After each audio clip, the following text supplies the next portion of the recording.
security officials say that gunmen have assassinated a senior army officer in the capital, Cairo. Brigadier General Adel Ragai was shot several times outside his home on the outskirts of the city. The division he commanded is based in North Sinai, where Egypt's been battling fighters affiliated with ISIL. Well, for more on that, let's speak to Marwa Maziad, who's a civil military relations specialist at the University of Washington, and she joins us live from Washington, D.C.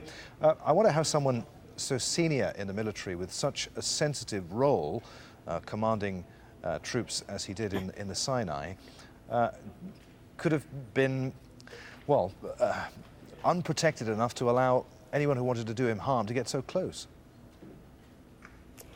Yes, this is a big question, and I think security measures in terms of protection of such an elite group officer will have to be revamped and rethought entirely. But let's get to the context of who he is and what he served and what he did in Sinai.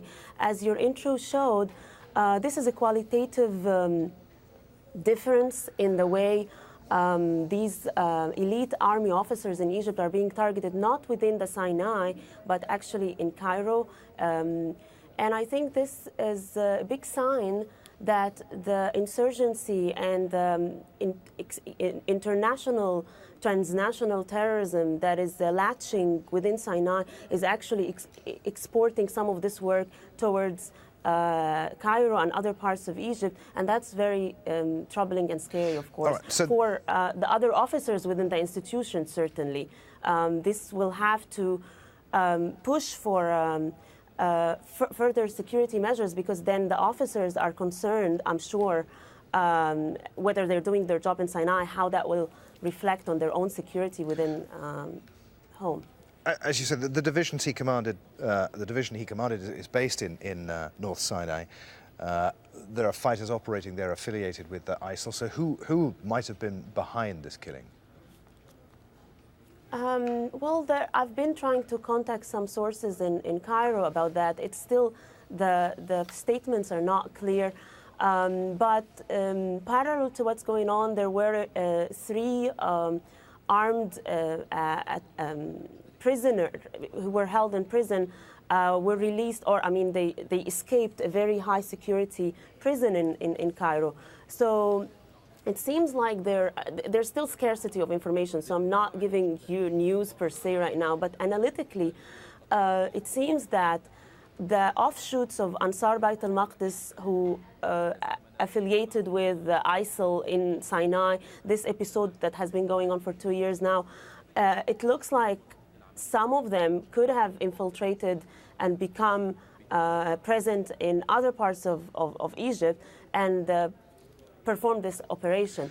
Parallel to that, however, there is also another line that an armed branch of the Muslim Brotherhood, in retaliation to the killing and assassination of Muhammad Kamal that happened last week sometime, who is a high figure in the Muslim Brotherhood, who was actually advocating for qualitative operations, meaning more violent operations. The sense that there is an open confrontation. Seriously, you think that someone who is involved militarily in North Sinai, where there are groups affiliated with ISIL, is killed? Do you think that it might be something to do with the Muslim Brotherhood?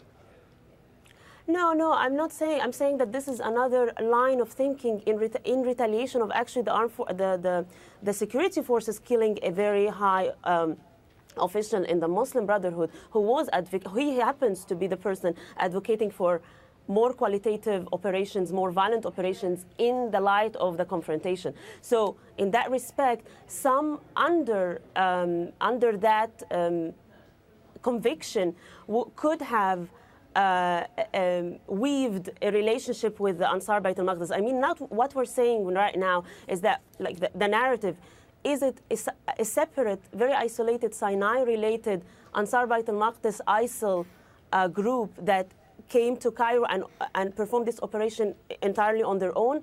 Or are we witnessing a new weaving of grievances, meaning that those very disappointed from within the Muslim Brotherhood ranks, the younger, controllable by the leadership per se, well, you say, are actually cooperating. Violence is not something that the Muslim Brotherhood officially resorts to, is it? Exactly, that's what I'm saying.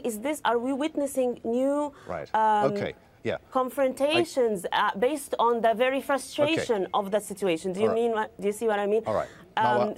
We can leave it at... Okay, we're going to have to leave it there. Many thanks indeed, Marwa Maziad. You're welcome. Russia